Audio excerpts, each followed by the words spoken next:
Hi friends, मैं आकांक्षा शर्मा जी की वित्त आकांक्षा में आपका स्वागत करती हूँ। फटाफट क्वेश्चन करने वाले हैं 200 वेरी इंपॉर्टेंट। रट लेना है इनको, फटाफट करेंगे बिना कोई ऑब्जेक्टिव के विकल्प पढ़ के, केवल आंसर करेंगे। ठीक है, रात को फिर मैं तो चलिए स्टार्ट करते हैं बिना टाइम गंवाए। रात को एक वीडियो लेके आऊँगी, उसमें सीधे सीधे वन लाइनर करेंगे क्योंकि वन लाइनर में समय नहीं जाएगा और बहुत सारे क्वेश्चन तैयार हो जाएंगे। कब्ज के उपचार में क्या चीज़ शामिल होती है? कब्ज के उपचार में एनीमा शामिल होता है। एनीमा क्या होता है? मलाशय में एक नली डालते हैं, एक चिकित्सीय प्रक्रिया होती है और उसमें तरल पदार्थ डाल के, मलाशय में तरल पदार्थ डाला जाता है और मल को साफ किया जाता है। कब्ज के उपचार में ये बड़ी आंत को भी साफ करता है और मलाशय दोनों को साफ करता है ना। इसके अलावा जो आंत की विकृति का पता लगाने, पॉलिप्स को हटाने के लिए भी एनीमा का प्रयोग किया जाता है। अगला क्वेश्चन है, इनमें से कौन मच्छर द्वारा संचारित रोग नहीं होता है? ये बताना है कि इनमें से कौन मच्छर द्वारा संचारित नहीं है। तो जो न्यूमोनिया होता है वो मच्छर द्वारा संचारित नहीं होता। बाकी मलेरिया, डेंगू फीवर और फाइलेरिया, फाइलेरिया जो होता है बुचेरेरिया नामक एक कवक के कारण होता है। डेंगू फीवर जो होता है वो एडीज मच्छर के कारण होता है और मलेरिया जो होता है प्लाज्मोडियम मच्छर, जिसको हम प्रोटोजोअन रोग बोलते हैं, उसके कारण होता है। ठीक है, डेंगू फीवर को हम ब्रेकबोन बुखार भी बोलते हैं, हड्डी तोड़ बुखार जिसको बोला जाता है। और जो डेंगू बुखार होता है उसकी 4 स्टेज होती हैं, जिसमें से सेकेंड स्टेज जो होती है सबसे खतरनाक होती है क्योंकि उसमें हेमरेज हो जाता है। फाइलेरिया उन्मूलन कार्यक्रम 1955 से चलाया जा रहा है। मलेरिया उन्मूलन कार्यक्रम 1953 से चलाया जा रहा है, मलेरिया नियंत्रण कार्यक्रम, और 1958 में उसको उन्मूलन कर दिया था। डेंगू फीवर में एडीज मच्छर के कारण होता है और उसमें प्लेटलेट की कमी हो जाती है। अगला है, डॉग बाइट के केस में तुरंत प्रदान किया जाना फर्स्ट एड ट्रीटमेंट। आपके टॉपिक में एक प्राथमिक उपचार है, आपका जो सिलेबस है उसमें एक प्राथमिक उपचार वाला टॉपिक है, प्राथमिक उपचार और किशोरावस्था, उसका ये क्वेश्चन होगा। तो डॉग बाइट के अगर कुत्ता काट ले तो उसमें सबसे पहला कौन सा ट्रीटमेंट करना चाहिए? साबुन एवं पानी से उस घाव को धो लेना चाहिए, सबसे पहला ट्रीटमेंट होता है ना। ये बहुत इंपॉर्टेंट क्वेश्चन है, ये आएगा। तो इसको क्या करना चाहिए? सबसे पहले जब कुत्ता काट ले तो सबसे पहले साबुन एवं पानी से इसको धो लेना चाहिए। रोटा वायरस जो वैक्सीन है वो किस मार्ग से दी जाती है? रोटा वायरस वैक्सीन ओरल मार्ग से दी जाती है। रोटा वायरस वैक्सीन को 2016 में टीकाकरण कार्यक्रम में शामिल किया है। इसकी कितनी बूंद दी जाती हैं? इसकी 5 बूंद दी जाती हैं। आईडी की बात करें तो 15 से 25 डिग्री सेल्सियस पर 15 से 25 डिग्री पर ये दिया जाता है। एससी की बात करें तो 45 डिग्री पर ये वैक्सीन दी जाती है और आईएम की बात करें तो 90 डिग्री पर ये वैक्सीन दी जाती है। अगला क्वेश्चन देते हैं, सीपीआर के दौरान कार्डियक कंप्रेशन तथा कृत्रिम ब्रीथिंग का अनुपात क्या होता है? देखो ये क्या होता है, 30:2 होता है। इसका मतलब क्या होता है, जैसे कि अगर ये प्राथमिक उपचार में ही आता है, यदि किसी व्यक्ति की सांस अगर रुक रही है, हाँ उसको सांस अच्छे से नहीं आ रही है, तो हम क्या करते हैं, उसकी छाती को दबाते हैं। तो क्या होता है उसका जो कार्डियक कंप्रेशन होता है, मतलब उसके अनुपात क्या होता है? तो क्या होता है, 30 होता है। मतलब 30 बार अगर छाती दबाएंगे, 30 बार अगर हम छाती दबाएंगे तो 2 बार सांस आएगी। 30 बार छाती दबाएंगे तो 2 बार सांस आएगी। तो क्या अनुपात होता है? 30:2 होता है। नवजात में भी यही रहता है, लेकिन ये जो वयस्कों में छाती को जो दबाया जाता है वो 2 इंच तक दबाया जाता है। वयस्कों में छाती को कितने इंच तक दबाया जाता है? 2 इंच में दबाया जाता है। और नवजात में जो दबाया जाता है वो 1.5 इंच तक दबाया जाता है। नवजात में कितना? 1.5 इंच। और वयस्कों में कितना दबाया जाता है? 2 इंच तक दबाया जाता है। अगला है, हेपेटाइटिस बी की जो खुराक कब लगाई जाती है? तुरंत जन्म के समय ही हेपेटाइटिस 0 दी जाती है। इसके अलावा हेपेटाइटिस 1 कब दी जाती है? हेपेटाइटिस 1 दी जाती है 6 सप्ताह में। हेपेटाइटिस 2 कब दी जाती है? 10 सप्ताह में। हेपेटाइटिस जो 3 होती है वो कब दी जाती है? 10वें सप्ताह में, 14वें सप्ताह में। तो 6वें, 10वें और 14वें सप्ताह में दी जाती है।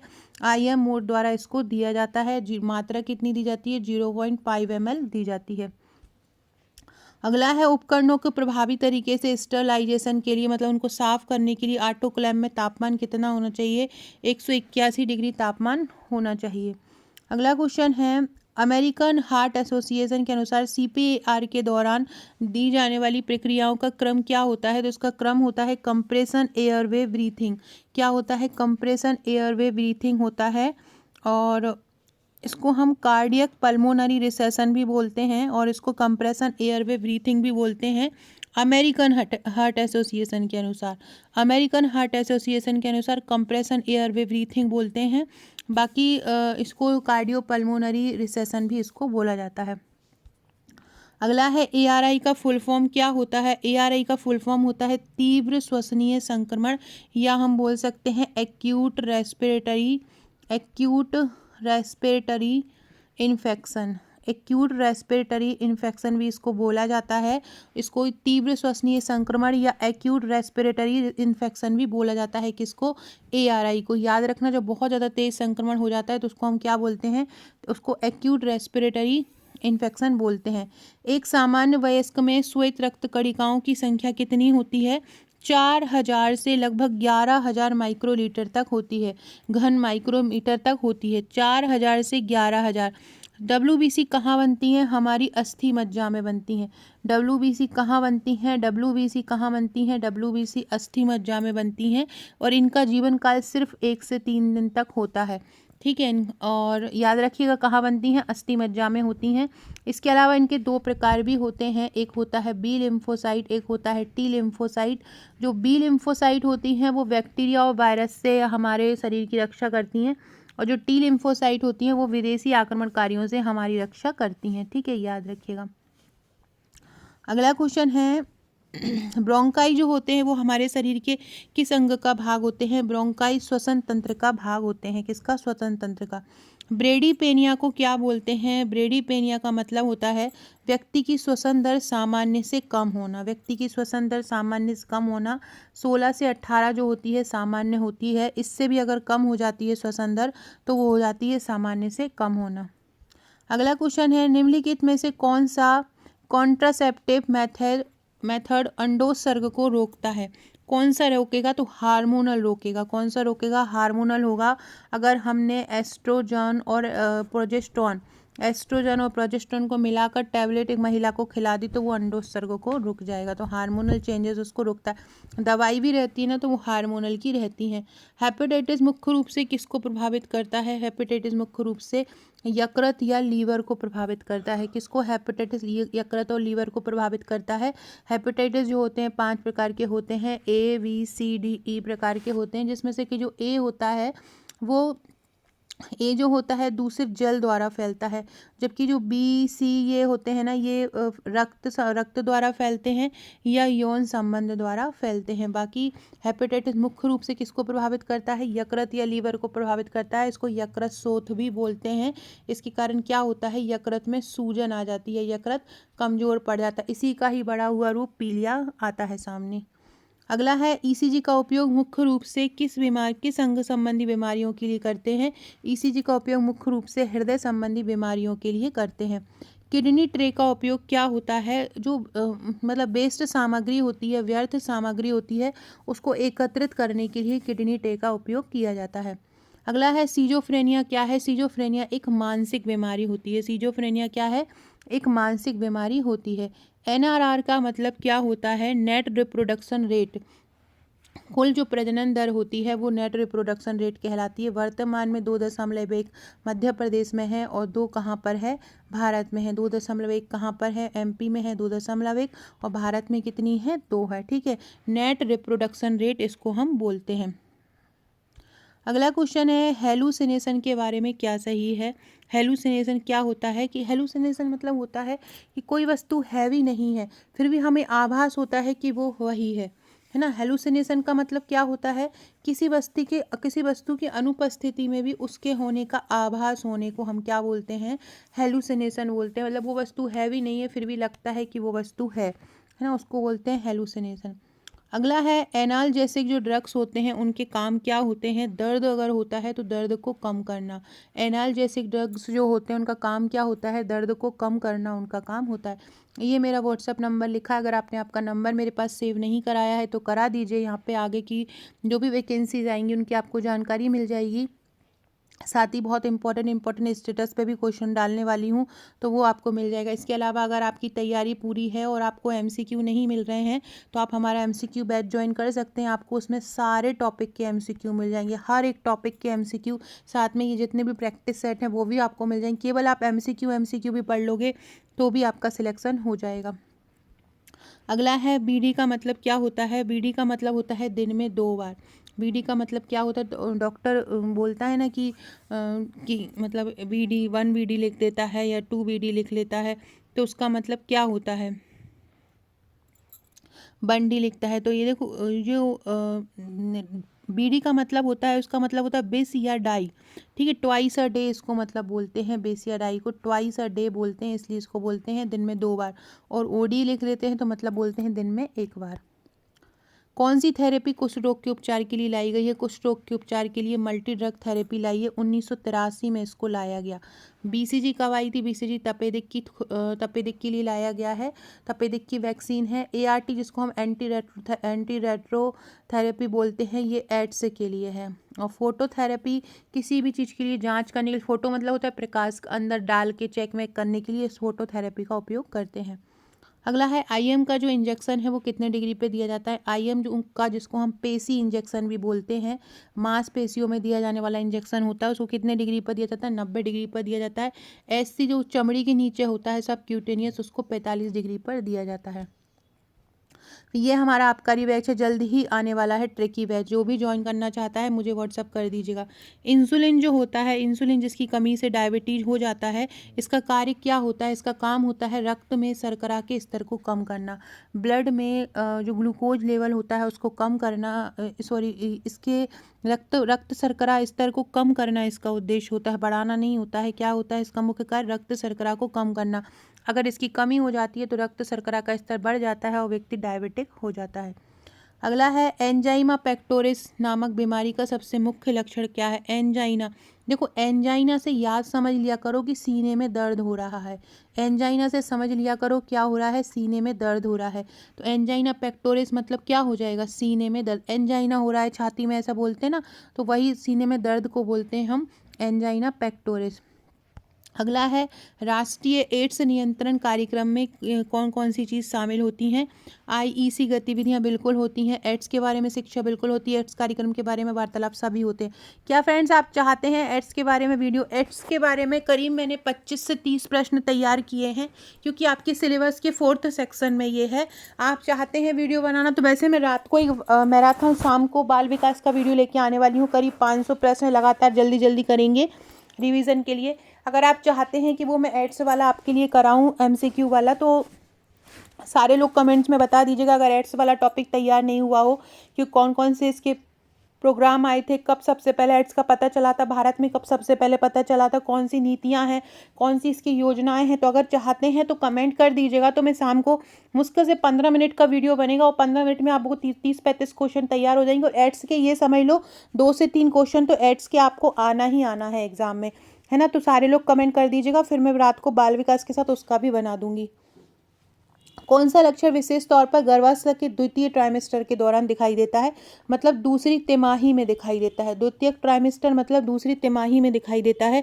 क्विकनिंग क्या होता है? क्विकनिंग मतलब होता है हलचल। हलचल मतलब जब पहली हलचल माँ को लगता है कि हाँ मेरे पेट में बच्चा है, उसको बोलते हैं क्विकनिंग। लाइटनिंग जब होता है, जब बच्चा पहली बार जो बाहर आने को होता है, उसको हम लाइटनिंग बोलते हैं। द्वितीय ट्राइमेस्टर के दौरान ये क्विकनिंग ही दिखाई देता है। दूसरी तिमाही में कौन कौन दिखाई देता है? क्विकनिंग ही दिखाई देता है। सर्विक्स का विस्तारण तो प्रसव की पहली अवस्था में होता है। प्रसव की पहली अवस्था में सर्विक्स मतलब गर्भाशय ग्रीवा का विस्तार होता है। देश की राष्ट्रीय जनसंख्या नीति के अनुसार लड़कियों की शादी की न्यूनतम उम्र क्या होती है? तो लड़कियों की शादी की न्यूनतम उम्र है, राष्ट्रीय जनसंख्या नीति 2000 के अनुसार 18 वर्ष है। कितनी है? 18 वर्ष है। अगला है कौन सी अस्थि जो है वो पेल्विस में पाई जाती है? पेल्विस कौन सा होता है? जो महिला का ये वाला जो हिस्सा होता है, नीचे वाला कूल्हे के ऊपर वाला, उसको हम पेल्विस बोलते हैं, इसको श्रोणी मेखला भी बोलते हैं। इनमें से कौन सी अस्थि पाई जाती है? इलियम। मुख्य रूप से 3 और वैसे 4 हड्डी पेल्विस में पाई जाती हैं। अगला है पहली बार गर्भवती हुई जो महिला गर्भवती होती है उसमें प्रसव की अवधि कितनी होती है? पहली प्रसव के टोटल 4 चरण होते हैं। पहला वो जो चरण होता है तो प्रसव की जो कुल अवधि होती है वो 14 से 16 घंटे होती है। जबकि महिला अगर दोबारा से गर्भवती हो, दोबारा से अगर उसका प्रसव हुआ होता है तो हमें 10 से 12 घंटे लगते हैं, लेकिन अगर पहली बार गर्भवती हुई होती है तो 14 से 16 घंटे लगते हैं। अगला है नर में पाए जाने वाले गुणसूत्र कौन से होते हैं। नर में एक एक्स भी गुणसूत्र भी पाया जाता है और एक वाई भी गुणसूत्र पाया जाता है। तो 44 प्लस एक्स वाई इनमें होता है। टोटल 46 गुणसूत्र होते हैं। तो क्या हो जाएगा, 44 प्लस एक्स वाई नर में पाए जाने वाले गुणसूत्र और 44 प्लस एक्स वाई मादा में पाए जाने वाला गुणसूत्र होता है। अगला है कुकर खांसी किसके द्वारा होने वाली बीमारी है। कुकर खांसी बैक्टीरिया के द्वारा होने वाली है। परटूसिस परटूसिस नामक बैक्टीरिया के कारण ये होती है। इसके कारण क्या होता है, फेफड़ों में बलगम जमा हो जाता है। फेफड़ों में बलगम जमा हो जाता है जिससे ये सूज जाते हैं। इसके लिए डीपीटी वैक्सीन दी जाती है। डीपीटी वैक्सीन किस मोड द्वारा दी जाती है, आईएम मोड द्वारा दी जाती है। आईएम कितने डिग्री का एंगल बनाता है, 90 डिग्री का बनता है। बाई जांघ पर ये दी जाती है जब शुरू में पेंटावेलेंट वैक्सीन के साथ ये दी जाती है। निम्न में से कौन सा क्षय रोग का लक्षण नहीं है। क्षय रोग मतलब होता है टीबी। क्षय रोग को हम क्या बोलते हैं, टीबी बोलते हैं। 24 मार्च को टीबी दिवस भी मनाया जाता है। खांसी बिल्कुल होती है। क्षय रोग में सबसे ज़्यादा लंग्स प्रभावित होते हैं तो खांसी तो होती ही होती है। वजन भी कम हो जाता है। बलगम में कभी कभी खून भी आता है। जब बहुत ज़्यादा स्थिति खराब हो जाती है तो बलगम में खून भी आने लगता है। तो इसका ये केवल पैरों में दर्द इसका कारण नहीं है, बाकी सब इसके कारण होते हैं।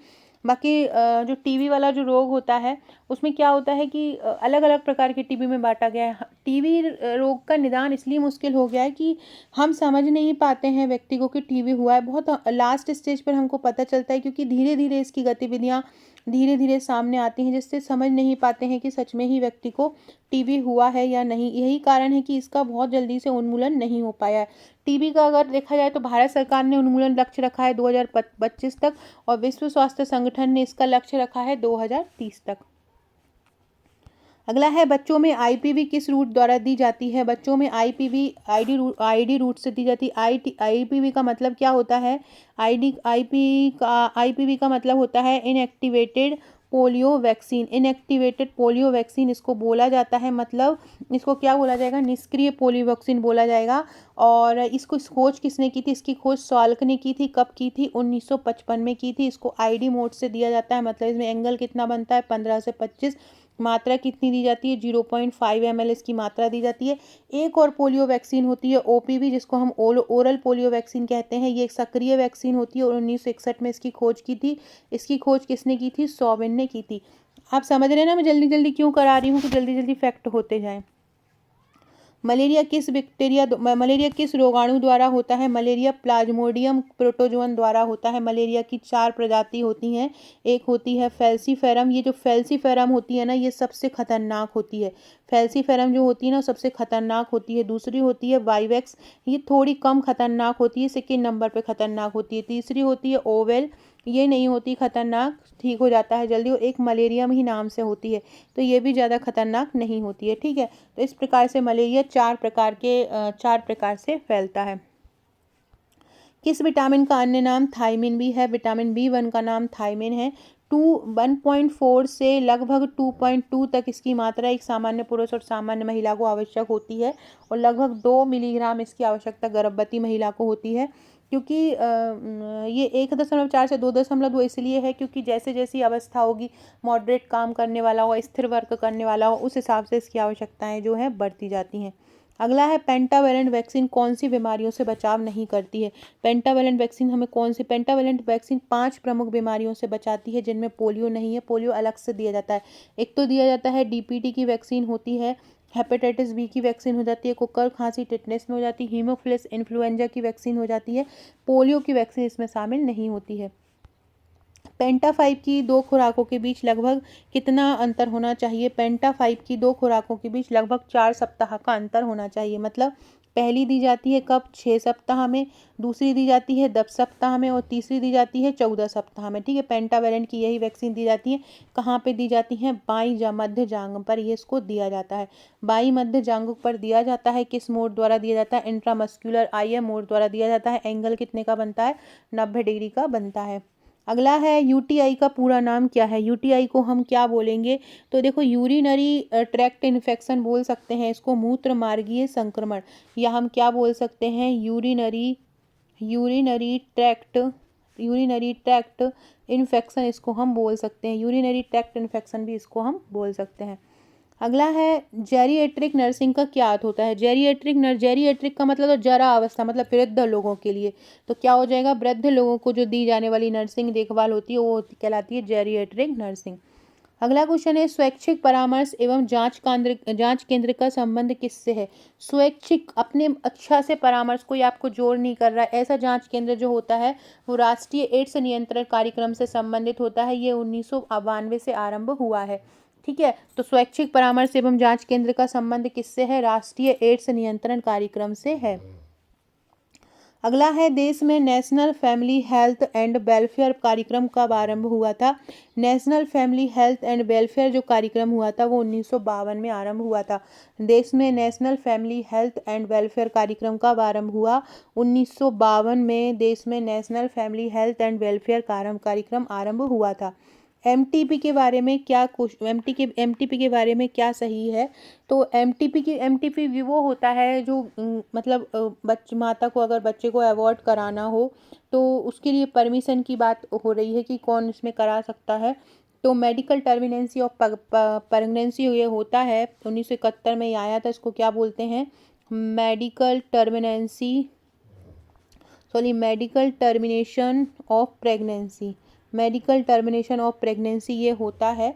इसमें ये बताता है, ये इसमें क्या कथन सही है, तो ये महिला के लिखित देने पर की जा सकती है। असत्य कथन पूछा है। ठीक है, ये महिला के लिखित देने पर की जा सकती है, बिल्कुल की जा सकती है।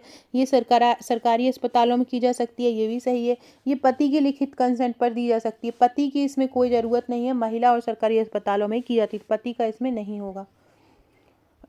अगला है एक्टोपिक प्रेगनेंसी को क्या बोलते हैं। एक्टोपिक प्रेगनेंसी वो होती है जब यूटेराइन कैविटी के बाहर निषेचित अंड का होता है, मतलब अंदर गर्भाशय के अंदर नहीं होता, निषेचन कहाँ हो रहा है, बाहर हो रहा है, फेलोपियन ट्यूब में। तो यूटेराइन कैविटी के बाहर निषेचित अंड जो आरोपण होता है वो क्या कहलाता है, एक्टोपिक प्रेगनेंसी कहलाता है। निम्नलिखित में से कौन एक गर्भावस्था का लक्षण नहीं है। फंडल हाइट का बढ़ना बिल्कुल है। कार्डियक आउटपुट का बढ़ जाना ये भी सही है, मतलब हृदय की दर बढ़ जाना। नियमित रूप से मासिक धर्म आना ये नहीं है, क्विकनिंग भी है। तो नियमित रूप से मासिक धर्म क्यों आएगा, पीरियड्स तो रुक जाते हैं ना, तो यही नहीं होगा। प्रसव की कौन सी अवस्था को प्लेसेंटा की अवस्था कहते हैं। देखो, पहली जो अवस्था होती है वो सर्विक्स अवस्था कहलाती है, क्योंकि उसमें क्या होता है कि जो गर्भाशय की जो ग्रीवा होती है वो फैलने लगती है, 10 सेंटीमीटर तक फैलना, मतलब बच्चा बाहर आ जाएगा। तो पहली अवस्था को गर्भाशय की ग्रीवा या सर्विक्स अवस्था बोलते हैं। दूसरी अवस्था में बच्चा बाहर आता है तो दूसरी अवस्था को बच्चे की अवस्था बोलते हैं। तीसरी अवस्था में क्या होता है, प्लेसेंटा बाहर आता है। और चौथा जो अवस्था होती है उसको रिकवरिंग अवस्था कहते हैं, क्योंकि इस अवस्था में जो होता है महिला का जो गर्भाशय होता है पूरी तरह से बाहर रिकवर होना स्टार्ट हो जाता है। तीसरी अवस्था क्या कहलाती है, प्लेसेंटा की। तीसरी अवस्था में प्लेसेंटा बाहर आता है, तो ये क्या हो जाएगा, तीसरी अवस्था इसका आंसर हो जाएगा। अगला है निम्नलिखित में से कौन सा एक्लेम्सिया का लक्षण। एक्लेम्सिया क्या होता है, प्री एक्लेम्सिया से भी बड़ी जो स्थिति बन जाती है होगा, जब महिला गर्भवती होती है तो उसका एक बीपी एकदम से बहुत ज़्यादा हाई हो जाता है, मूत्र से प्रोटीन बाहर आने लगता है और उसकी बहुत ज़्यादा बेचैनी जैसी स्थिति हो जाती है, घबराहट होती है, उल्टी होती है। तो ये सब प्री एक्लेम्सिया के लक्षण होते हैं। इसमें से पूछ रहे हैं कौन इसमें इसका लक्षण नहीं है। हाइपरटेंशन बिल्कुल है, वजन में वृद्धि भी है, प्रोटीन यूरिया भी है, पॉलीयूरिया मतलब यूरिया बाहर नहीं आता है इसमें, तो ये इसका नहीं होगा, बाकी इसके चारों ऑप्शन हो जाएंगे। भ्रूण अवस्था में किस उम्र पर भ्रूण का हृदय जो होता है धड़कना आरंभ कर देता है। 5 से 6 सप्ताह की उम्र में। कब धड़कना आरंभ कर देता है, 5 से 6 सप्ताह की उम्र पर भ्रूण का हृदय धड़कना आरंभ कर देता है। अगर यहाँ पे 4 से 5 भी होता ना तो वो भी आपका आंसर हो जाता है। गर्भवती महिलाओं में जो टीटी के टीके लगाए जाते हैं, एक और दो टीकों के मध्य कितने का अंतराल होना चाहिए, लगभग 1 महीने का होना चाहिए। आजकल TD1 और TD2 लगाया जाता है, जिसको हम टिटनेस डिप्थीरिया कहते हैं। जन्म का पता लगते ही, जैसे ही गर्भावस्था का पता लगते ही पहला टीका लगा लेना चाहिए और उसके 4 सप्ताह बाद मतलब 28 दिन बाद दूसरा टीका लगा देना चाहिए। अगर किसी महिला का एक बच्चा हो गया हो और दूसरा बच्चा होने में दूसरे ही साल में हो गया हो या 1 साल में ही दूसरा बच्चा हो गया हो तो उसको TT1 और TT2 का टीका नहीं लगाया जाता, उसको बूस्टर टिटनेस का टीका लगाया जाता है। लेकिन यदि अंतर 3 साल से ज़्यादा होता है तो फिर उसको दोनों TD1 और TD2 दोनों लगाए जाएंगे। इसको ऊपरी हाथ की भुजा पर लगाया जाता है और 0.5 ml इसकी मात्रा दी जाती है और IM मोड से इसको लगाया जाता है।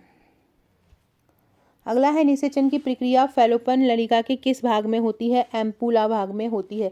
इस्थिमस जो होता है गर्दन के पास होता है और ये किसके पास होता है? गर्भाशय के पास भी स्थित होता है। गर्दन के समान रचना होती है और ये गर्भाशय के पास होता है।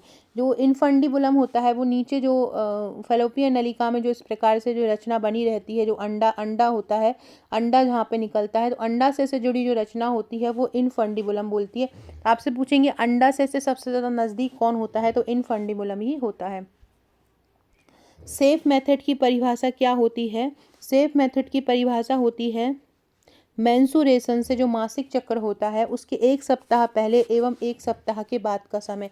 इन दिनों अगर व्यक्ति संभोग करता है तो उसको बच्चा जो होता है वो नहीं होता है, वो उसके मतलब ये सेफ पीरियड कहलाता है।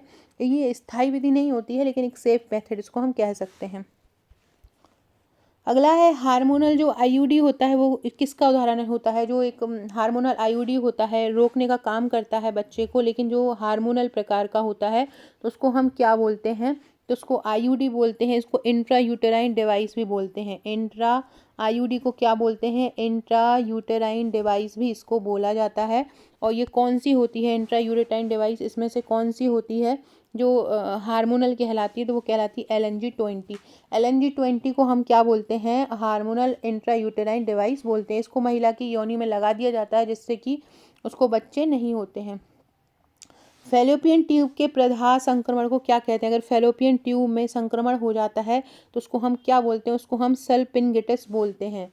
सेल्पिंगिटिस भी उसको बोलते हैं। याद रखिएगा, ये बहुत ही इम्पोर्टेंट क्वेश्चन है, बहुत ही ज़्यादा इम्पोर्टेंट क्वेश्चन है कि सेल्पिंगिटिस किसको बोलते हैं? तो सेल्पिंगिटिस किसको बोलते हैं? यदि एक प्रकार का संक्रमण हो जाता है जो क्या करता है, इसको और भाषा में अगर बोले तो ऐसा भी लिखा जाता है सेल्पिंगिटिस। ठीक है, ऐसा लिखा जाता है। इसमें क्या हो जाता है? फैलोपियन जो नलिका होती है उसमें सूजन आ जाती है।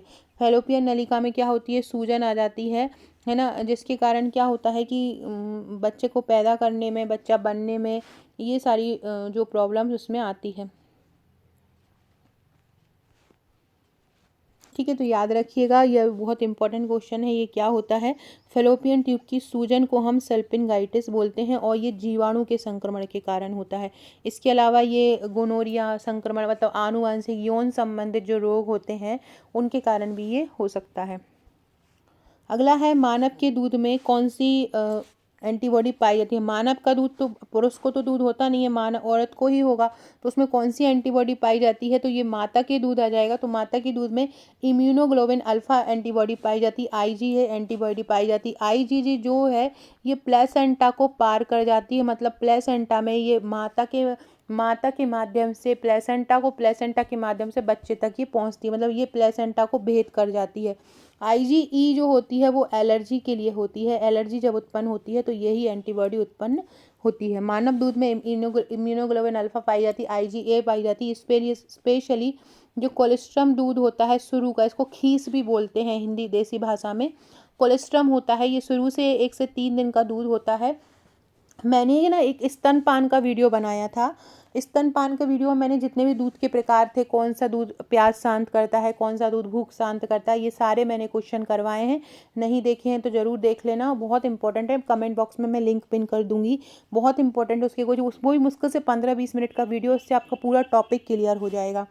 आज रात को मैं बहुत इंपॉर्टेंट वीडियो लेके आऊँगी, करीब है ना 400 से 500 क्वेश्चन लेके आऊँगी बाल विकास के स्कूल पूर्व देखभाल के लेके आऊँगी शाम को, और उसके बाद लेके आऊँगी विशेष आवश्यकता वाले बच्चे। उसके बाद जो लास्ट वाला पार्ट है श्रम नीति, कानून, एड्स, ये सारे जो हैं वो लेके आऊँगी, तो उससे आपका 4th पार्ट कंप्लीट हो जाएगा। स्तनों में दूध के निर्माण में कौन सा हार्मोन सहायक होता है? स्तनों में दूध के निर्माण में प्रोलैक्टिन हार्मोन सहायक होता है। ये दूध का निर्माण करता है, लेकिन दूध को बाहर निकालने का काम कौन करता है? दूध को बाहर निकालने का काम ऑक्सीटोसिन करता है, और ये प्रोलैक्टिन क्या करता है? दूध का निर्माण करता है। रिलैक्सिन क्या करता है? जो माता जब बच्चे को जन्म देती है ना तो गर्भाशय ग्रीवा को संकुचित करने में मदद करता है। कौन सा? Relaxin hormone. प्रोजेस्टेरोन को गर्भावस्था का हार्मोन बोलते हैं।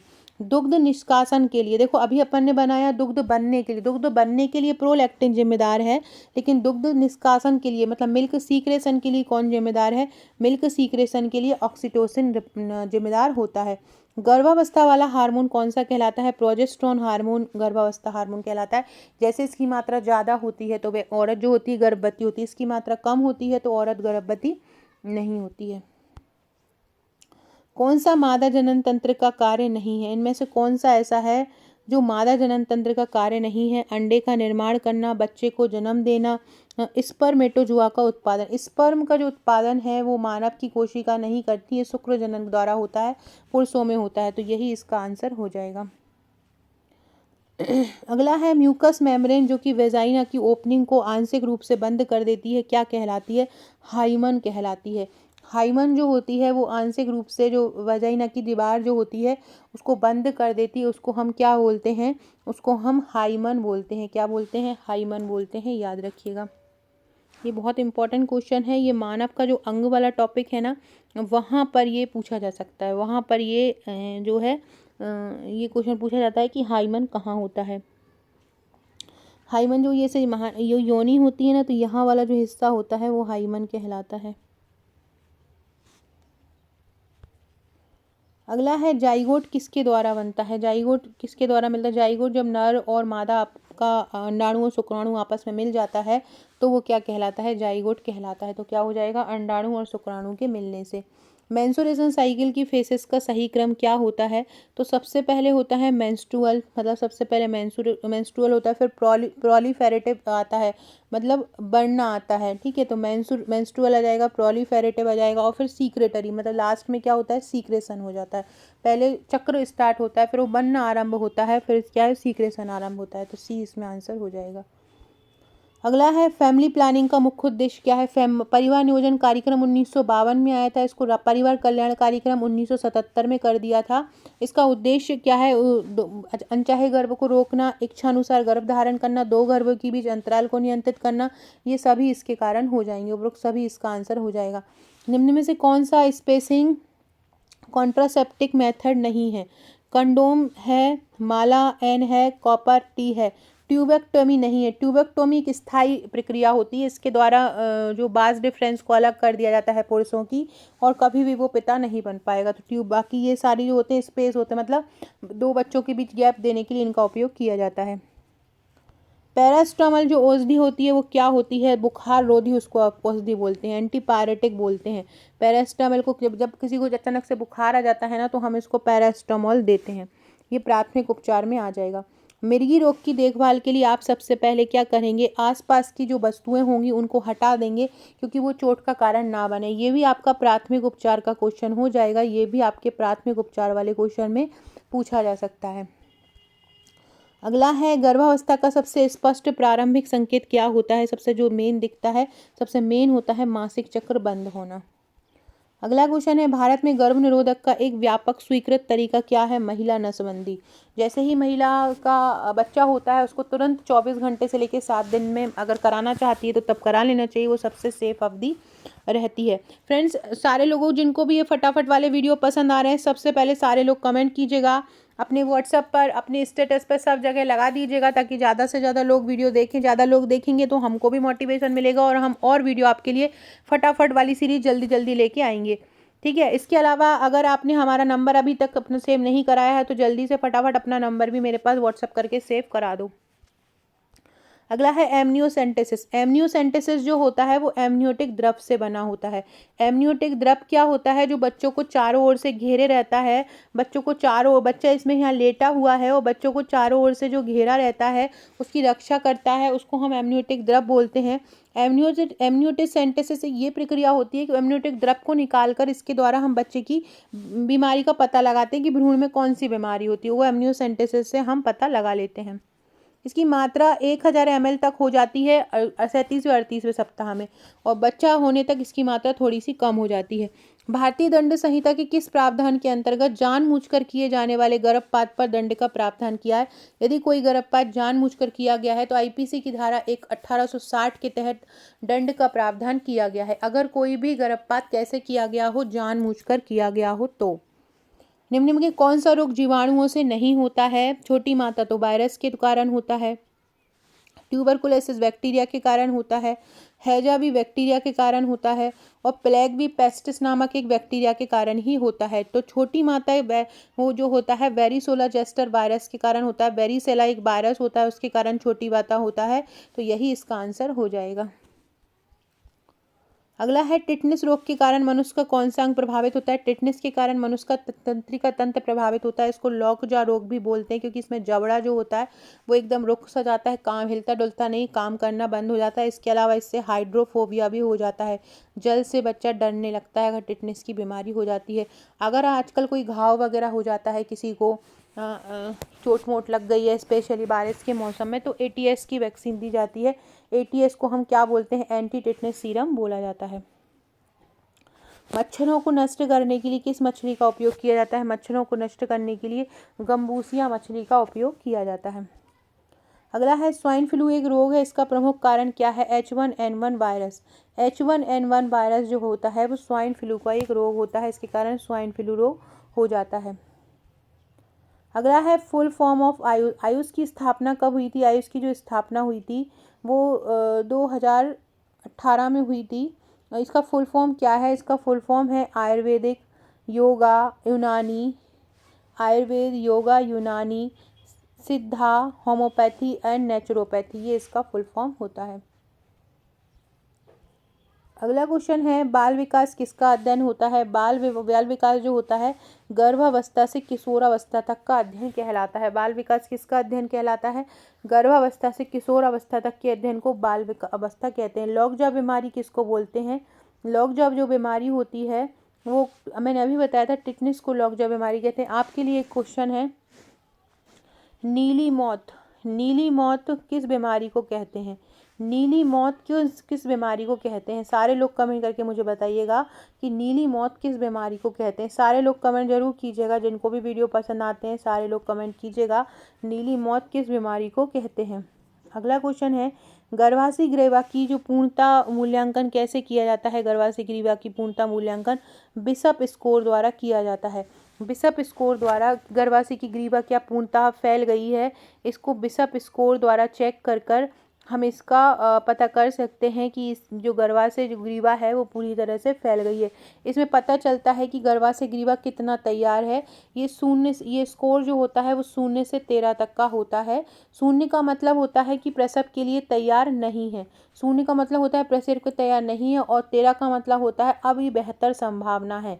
13 का मतलब क्या होता है? बेहतर संभावना है। तो गर्भाशय ग्रीवा की पूर्णता का मूल्यांकन किस स्कोर द्वारा हम करते हैं? बिशप स्कोर द्वारा करते हैं।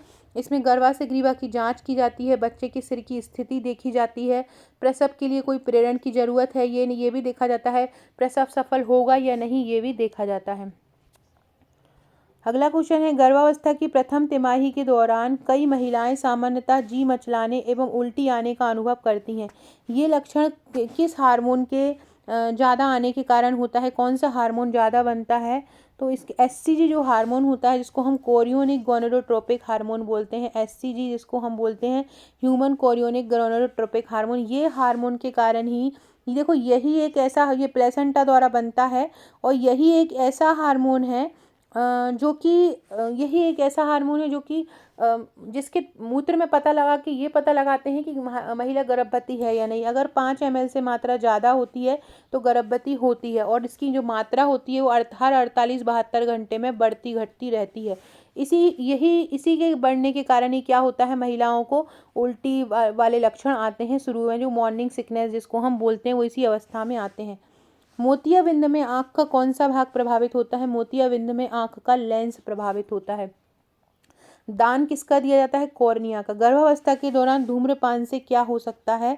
गर्भपात भी हो सकता है, लो बर्थ वेट बच्चा भी आ सकता है, ये जो IUGR होता है मतलब ग्रोथ रिस्ट्रिक्शन हो जाता है, इंट्रायूरेटाइन मतलब बच्चा गर्भावस्था में कम वजन कम हाइट का हो जा सकता है, नवजात की विकृति होने की संभावना भी होती है। तो ये सभी कारण इसके सही हो जाएंगे।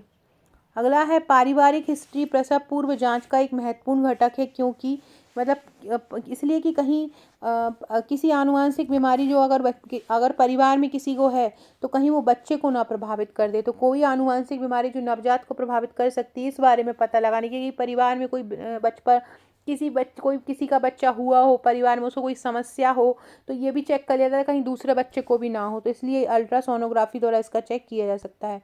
प्रसव के प्रारंभ होने के साथ रक्त मिश्रित एक सर्वाइकल श्लेष्मा आता है, वो क्या कहलाता है? उसको हम सो बोलते हैं। जैसे ही प्रसव के प्रारंभ मतलब प्रसव के प्रारंभ होने का ये संकेत होता है सो। तो प्रसव के प्रारंभ होने के साथ रक्त मिश्रित जो सर्वाइकल श्लेष्मा आता है उसको हम क्या बोलते हैं? उसको सो बोलते हैं। एएए कार्यकर्ताओं में आशा और आंगनवाड़ी कार्यकर्ता के अलावा तीसरा सदस्य कौन होता है? एएनएम होता है। क्या होता है? एएनएम होता है। जन्म के समय 2.5 किलो वजन से कम बच्चे को क्या बोलते हैं? जन्म के समय अगर कम वजन मतलब कम वजन का बच्चा होता है तो उसको हम बोलते हैं LBW, low birth weight. Low birth weight हम इसको बोलते हैं। ये इसके कई कारण हो सकते हैं, बच्चे महिला को अच्छा पोषण ना मिलना, समय से पहले बच्चे को हो जाना, तो ये सारे कारण इसके हो सकते हैं। और जो अच्छा बच्चा होता है वो 3 से 3.5 किलो का बच्चा जो होता है वो एक आदर्श वजन वाला बच्चा कहलाता है। प्रसव पूर्व जांच में किसकी जांच की जाती है? हीमोग्लोबिन की भी की जाती है, मूत्र की भी की जाती है, वजन भी जांचा जाता है। तो लोग सभी इसके कारण हो जाएंगे। अगला क्वेश्चन है, समुदाय में दौरे पर एएनएम वेक्टर जनित रोगों की रोकथाम के लिए क्या सुझाव देती है? समुदाय में अगर दौरे करना है तो जो एएनएम होती है, जो नर्स रहती है, वो रोगों के लिए क्या सुझाव देगी? तो सबसे पहले खराब पड़े पानी के भराव को रोकें, ये भी सही है। कीटनाशकों का छिड़काव करें, ये भी सही है। पूरी वहाँ के कपड़े और मच्छरदानी का प्रयोग करें, ये भी सही। सभी इसके कारण सभी हो जाएंगे। विटामिन B12 का क्या नाम होता है? साइनोकोबालमिन विटामिन B12 का नाम होता है। विटामिन B5 का निकोटिनिक एसिड होता है। 5 मिलीग्राम प्रतिदिन इसकी आवश्यकता होती है। राइबोफ्लाविन जिसको हम B2 बोलते हैं, लगभग 2.1 इसकी आवश्यकता होती है प्रतिदिन। फॉलिक एसिड जिसको विटामिन B9 बोलते हैं, इसकी मात्रा सामान्य पुरुष को लगभग 330 होती है, सामान्य महिला को 220 होती है, गर्भवती महिला को 570 होती है और धात्री महिला को लगभग 330 होती है। फॉलिक अम्ल जिसको हम बोलते हैं विटामिन B9। मैंने ICMR की रिपोर्ट में इसको करवाया है। एक्टोपिक प्रेगनेंसी क्या होती है? एक्टोपिक प्रेगनेंसी मतलब बाहर। एक्टोपिक का मतलब ही होता है बाहर, गर्भाशय के बाहर निषेचित अंडाणु का आरोपण होना एक्टोपिक प्रेगनेंसी कहलाता है। गर्भावस्था के दौरान बुखार यदि आ जाता है तो कौन सी जांच कराना चाहिए? मलेरिया की जांच करवाना चाहिए गर्भावस्था के दौरान यदि बुखार हो जाता है तो। सिरजवात क्या होता है? सिरजवात क्या होता है? घाव अगर हो रहा है तो गर्म पानी का एक बाथ ले लेना चाहिए, उसको हम बोलते हैं सिरजवात। 2 से 3 वर्ष के बच्चों में गड्ढेदार सूजन अगर हो रही है तो वो क्या कहलाता है? वो कुपोषण कहलाता है। कुपोषण के 3 प्रकार होते हैं, एक तो होता है वेस्टिंग, एक होता है स्टंटिंग और एक होता है अंडरवेट। ठीक है, अंडरवेट का मतलब क्या होता है? उम्र के अनुसार कम वजन, उम्र के से कम वजन जो होता है वो अंडरवेट कहलाता है। स्टंटिंग क्या होता है? आयु से कम लंबाई, आयु जो होती है उससे कम जितनी आयु होना चाहिए जितनी आयु में लंबाई होना चाहिए उतनी ना होना स्टंटिंग कहलाता है। और वेस्टिंग क्या कहलाता है? वेस्टिंग को हम बोलते हैं कि लंबाई के अनुसार कम वजन होना, लंबाई से कम वजन होना, मतलब लंबाई तो बढ़ रही है लेकिन बच्चा का जो वजन होता है वो नहीं बढ़ रहा है, तो उसको हम क्या बोलेंगे? उसको हम बोलेंगे वेस्टिंग। अगला है, नवजात शिशु के लिए कोलेस्ट्रम क्यों महत्वपूर्ण होता है? तो इस प्रतिरक्षण तंत्र की मजबूती होती है, स्वस्थ रहने हेतु, मानसिक विकास हेतु, तो उपरोक्त सभी इसके कारण हो जाएंगे।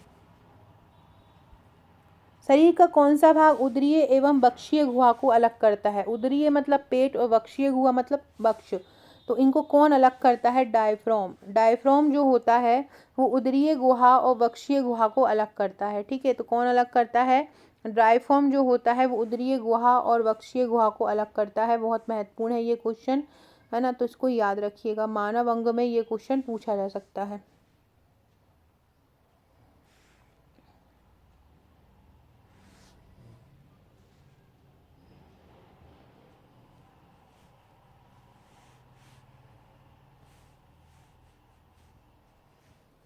ये जैसे समझ लो ये लंग्स हैं आपके, और ये जो है ये यहाँ पे आपका पेट आ गया। ये जो होता है ना ये बीच का, ये डायफ्राम कहलाता है।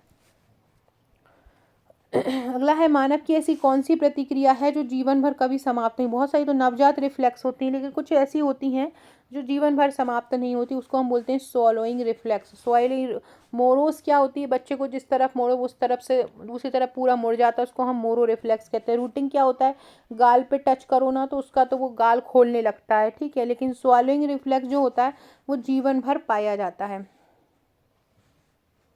और बहुत इम्पोर्टेंट है ये। इस तरह के जो रिफ्लेक्स वाले हैं ना पिछली बार बहुत ज़्यादा पूछे गए थे, तो इसलिए इसको याद रखना है कि ये कैसा होता है, और रूटिंग का भी याद रखना है।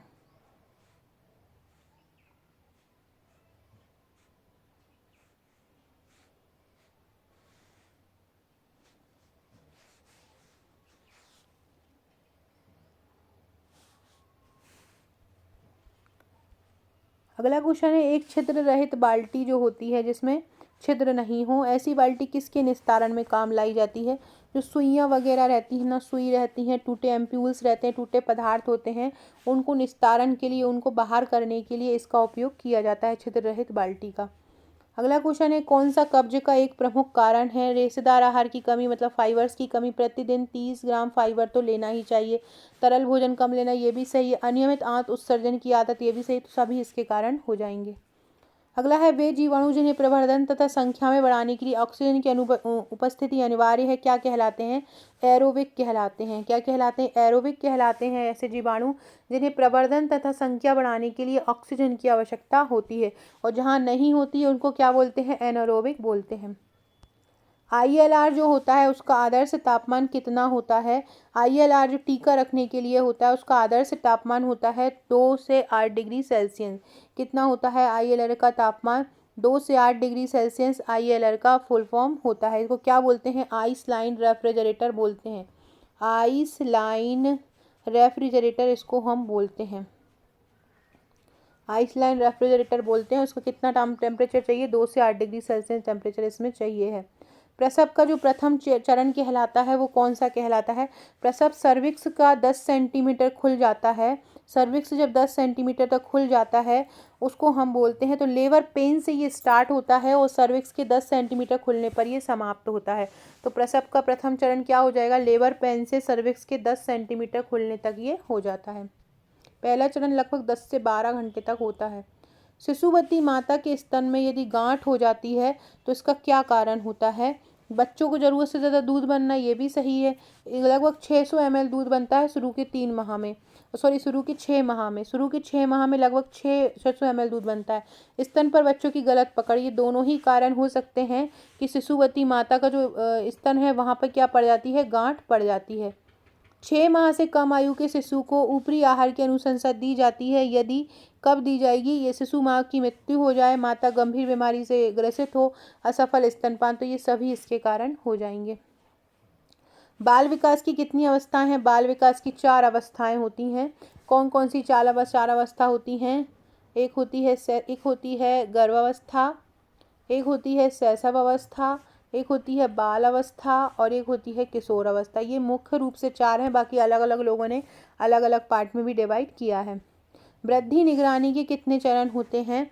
वृद्धि जो निगरानी की जाती है तो वृद्धि निगरानी के कितने चरण होते हैं, 5 चरण वृद्धि निगरानी के होते हैं। ग्रोथ चार्ट में कितनी पट्टियाँ होती हैं। जो ग्रोथ चार्ट होता है उसमें 3 पट्टियाँ होती हैं। ग्रोथ चार्ट में कितनी पट्टियाँ होती हैं, 3 पट्टियाँ होती हैं।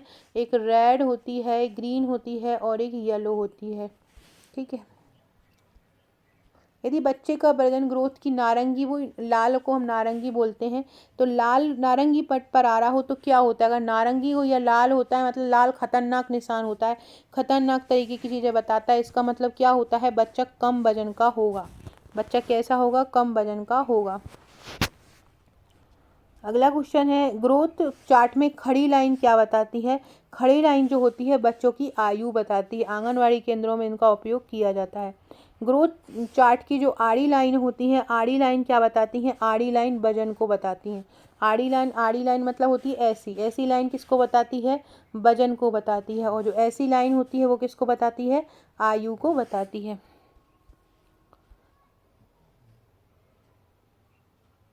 बच्चे की वृद्धि रेखा सीधी हो तो इसका मतलब क्या होता है? अगर सीधी वृद्धि रेखा हो तो मतलब बच्चे की आयु तो बढ़ रही है लेकिन उसका वजन स्थिर है। अगर सीधी रेखा आ रही हो, एकदम ऐसी सीधी रेखा आ रही हो, तो इसका मतलब है बच्चे की आयु बढ़ रही है लेकिन वजन कैसा है? स्थिर है। साधारण जन्म के समय बच्चे का वजन एवं लंबाई कितनी होना चाहिए? एक एवरेज जो लंबाई और वजन होना चाहिए, लगभग 3 किलो वजन होना चाहिए और 50 सेंटीमीटर, 50 से 52 सेंटीमीटर तक हाइट जो होती है वो एक अच्छी हाइट मानी जाती है। अगला क्वेश्चन है, 1 वर्ष के बच्चे का वजन उसके जन्म के वजन का कितना होना चाहिए? 1 वर्ष के बच्चे का वजन उसके जन्म के वजन का 3 गुना होना चाहिए और 6 महीने का जो बच्चा है उसका वजन जन्म के वजन का 2 गुना होना चाहिए। 6 महीने का क्या होना चाहिए? जन्म के वजन का 2 गुना होना चाहिए। 0 से 1 वर्ष के बच्चे की आदर्श ऊंचाई कितनी होती है? तो 0 से 1 वर्ष के बच्चे की आदर्श ऊंचाई 27 सेंटीमीटर से ज़्यादा होती है। यदि किशोरी बालिका का BMI 18.5 से कम है तो क्या होगा? वो कुपोषित होगी। देखो 18.5 से जो 25 होता है वो एक सामान्य वजन माना जाता है BMI के अनुसार। BMI मतलब होता है वजन बटे ऊंचाई, जो भी वजन हो बटे जो भी ऊंचाई हो वो BMI निकाला जाता है। अब 18.5 से 25 आ रहा है, इसका मतलब सामान्य है। 25 से ज़्यादा आ रहा है तो मतलब मोटापा है, अधिक पोषित है, और 18.5 से कम है तो मतलब कुपोषित है। अगला है फ्रेंड्स, देखिए ये जो मेरी आपको दिख रही ना, ये आकांक्षा 1957, ये मेरी इंस्टाग्राम आईडी है। यहाँ पर आपको बहुत अच्छे अच्छे क्वेश्चन मिल जाएंगे, बहुत ही शानदार शानदार क्वेश्चन आपको यहाँ पे मिल जाएंगे, तो ज्वाइन कर लीजिएगा। डिस्क्रिप्शन बॉक्स में भी इसकी लिंक डली हुई है, डायरेक्ट आप सर्च भी करोगे इंस्टाग्राम पे जाके तो मिल जाएगा। इस नंबर पर मुझे व्हाट्सअप कर दीजिएगा। टेलीग्राम पर भी आप मुझे फॉलो कर सकते हैं, डिस्क्रिप्शन बॉक्स में उसकी लिंक भी आपको मिलेगी। अगला है, भारत में बाल विकास की शुरुआत कब की गई थी? भारत में बाल विकास की शुरुआत कब की गई थी? 1930 में भारत में बाल विकास की शुरुआत हुई थी।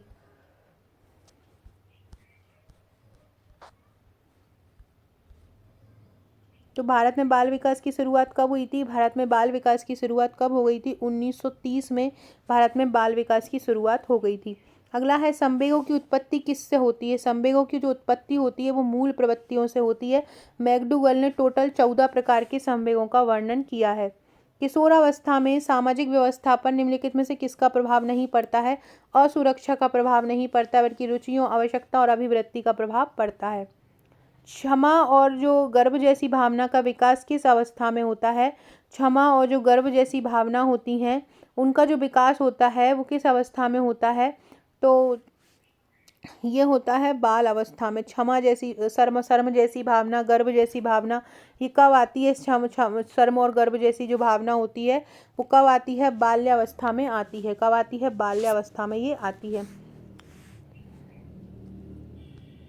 किशोरावस्था में चरित्र निर्माण किस अवस्था से संबंधित होता है? किशोरावस्था में जो चरित्र का निर्माण होता है वो आधारहीन आत्मचेतना अवस्था होती है। आधारहीन आत्मचेतना अवस्था को चरित्र निर्माण की अवस्था कहते हैं, जिसमें कोई आधार नहीं होता। फ्रेंड, शाम को बाल विकास का मैराथन वीडियो लाऊंगी, उसमें सारे बाल विकास के फैक्ट मैं आपको करवा दूंगी, तो सारे लोग उसको जरूर देखिएगा। थ्योरी के साथ MCQ कराऊंगी तो फटाफट हो जाएंगे और बहुत जल्दी क्लियर हो जाएंगे। तो किशोरावस्था में चरित्र निर्माण कैसा होगा? एक तो आधारहीन होगा और आत्मचेतना अवस्था होगा। विकास किस अवस्था में शुरू हो जाता है?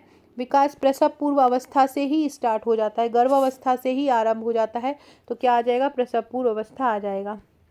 विकास व्यक्ति में नवीन विशेषताएं और योग्यताएं प्रस्फुटित करता है, ये कथन किसका है? ये कथन है हरलॉक का। हरलॉक ने बोला है कि विकास व्यक्ति में नवीन विशेषताएं और योग्यताएं प्रस्फुटित करता है। बाल्यावस्था में सामाजिक विकास के मुख्य रूप क्या होते हैं? बालक बालिकाओं के एक साथ रहने की प्रवृत्ति। बालक बालिकाओं के एक साथ रहने की जो प्रवृत्ति होती है वो सामाजिक विकास का मुख्य रूप होता है। किशोरावस्था एक नया जन्म है, इसमें उच्चतर और श्रेष्ठतर मानव विशेषताओं का जन्म होता है। ये किसने कहा है? ये स्टैनले हॉल ने कहा है। किसने कहा? स्टैनले हॉल ने कहा है कि किशोरावस्था एक नया जन्म होता है और इसमें उच्चतर और श्रेष्ठतर मानव विशेषताओं का जन्म होता है। स्टैनले हॉल ने इसको कहा है। निम्नलिखित में से लॉरेंस कोहेल वर्ग किस क्षेत्र में शोध के लिए जाने जाते हैं? जो लॉरेंस कोहेल वर्ग है उन्होंने किस क्षेत्र में शोध किए हैं? उन्होंने नैतिक क्षेत्र में शोध किए हैं। किशोरावस्था आदर्शों की वह अवस्था है जो सिद्धांतों के निर्माण की भी अवस्था है, साथ ही जीवन का सामान्य समायोजन है। ये किसने कहा है? ये जीन पियाजे ने कहा है। जहाँ पर समायोजन आ जाए ना, वहाँ पर ये जीन पियाजे वाला लगाइएगा।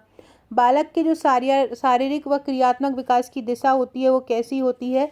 सिर से पैर तथा शरीर के मध्य से छोरों की ओर होती है। सबसे पहले सिर से पैर की ओर होती है, फिर कभी कभी शरीर के मध्य से छोर की ओर होती है। फ्रेंड देखिए, ये हमारा अंतिम 7 दिन का बैच है एमसीक्यू। देखो, आपको अगर सारे टॉपिक के एमसीक्यू नहीं मिल रहे हैं, आपकी तैयारी पूरी हो गई है बट आप चाहते हैं कि हमें सारे टॉपिक के एमसीक्यू मिल जाएं, तो आप हमारा एमसीक्यू बैच ले सकते हैं। इसमें आपको टेस्ट ग्रुप भी मिलेगा और इसमें आपको टॉपिक वाइज एमसीक्यू भी मिलेंगे। 399 में हर टॉपिक के इसमें एमसीक्यू मिल जाएंगे। पूरा अधिनियम का आपको एक साथ पीडीएफ मिल जाएगी, पूरी योजनाओं की आपको एक साथ पीडीएफ मिल जाएगी, पूरा बाल विकास आपको एक साथ मिल जाएगा, पूरा प्रबंधन एक साथ मिल जाएगा, पूरा न्यूट्रिशन, पूरा आईसीएमआर, टीकाकरण अलग, कुपोषण अलग, इसके अलावा मानव अंग, मतलब सारे टॉपिक के आपको टॉपिक वाइज आप एमसीक्यू पढ़ सकते हैं यहाँ पर। और इसके अलावा अगर साथ में आपको ट्रिक्स वीडियो भी लेना है और थ्योरी प्लस एमसीक्यू भी लेना है, तो आप हमारा 499 वाला बैच ले सकते हैं। उसमें एमसीक्यू भी मिलेंगे, थ्योरी भी मिलेंगे और ट्रिक्स वीडियो भी मिलेंगे। ये सब कुछ टेलीग्राम पर मिलेगा। जैसे ही हमारे पास पेमेंट आता है, हम आपको टेलीग्राम से ऐड कर लेते हैं। उस टेलीग्राम में सारी पीडीएफ डली हुई हैं, आप सारी पीडीएफ उनको देख सकते हैं, उनको आप पढ़ सकते हैं। टेस्ट सीरीज़ केवल 199 रुपये में है।